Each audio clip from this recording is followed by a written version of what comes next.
அஸ்ஸலாமு அலைக்கும் வியூவர்ஸ். இந்த வீடியோவில் நம்ம என்ன பார்க்க போகிறோன்னா, கடன் கொடுத்து அதை வசூலிக்கும் போது எப்படி நடந்துக்கணும் தான் பார்க்க போகிறோம். இந்த வீடியோ உங்களுக்கு பிடிச்சிருந்தா லைக் பண்ணுங்கள், ஷேர் பண்ணுங்கள், சப்ஸ்கிரைப் பண்ணுங்கள்.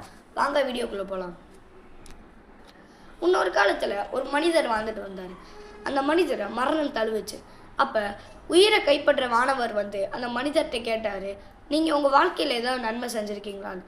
அதுக்கு அந்த மனிதர் சொன்னார், அப்படி எதுவும் நான் செய்யலை, எனக்கு தெரியலன்னு. அதுக்கு அந்த மாணவர் மறுபடியும் நல்லா யோசிச்சு பாருங்கள், ஏதாவது செஞ்சுருந்தேன் என்கிட்ட சொல்லுங்கள்.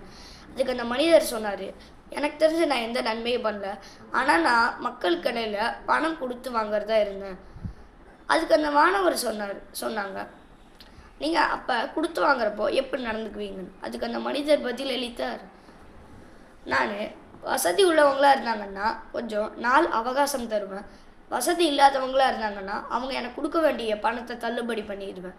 இந்த காரணத்தினால அல்லாஹ் அவங்கள சோனத்தில் போட்டான். அறிவிப்பாளர் அபு ஹுரைரா ரலியல்லாஹு அன்ஹு, புகாரி 3451, முஸ்லீம் 1567. ஸோ மக்களே, நீங்கள் எப்படி உதவுறதா இருந்தாலும் உதவி தேவைப்படுற மக்களுக்கு நல்லா உதவுங்க. அப்போ அல்லாஹ் உங்களுக்கு சுவனத்தில் போடுவான். அஸ்ஸலாமு அலைக்கும் வரஹ்மத்துல்லாஹி வபரகாத்துஹு.